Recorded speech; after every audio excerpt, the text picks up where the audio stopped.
My name is Paul Blachford and I'm a scientist at Planted Food Research in Palmerston North. I'm a PhD qualified. I obtained my PhD from the University of Reading in 2015.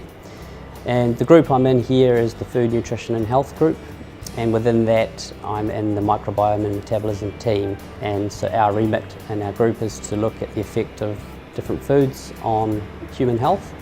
And specifically in our team we look at the large bowel, the gut microbiota, and how different foods affect that composition of the gut microbiota and metabolites.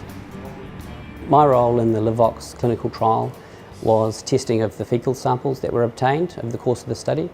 So there were 350 fecal samples that were obtained, and they were tested and assessed for fecal microbial composition before each treatment period and after each treatment period.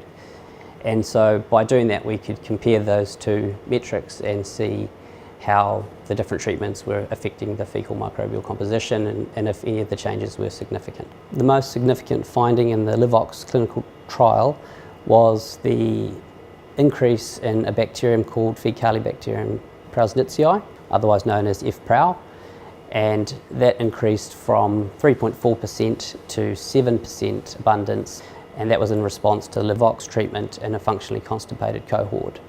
And out of that group of 9 participants, 8 participants exhibited this net increase in this F-Prau bacteria.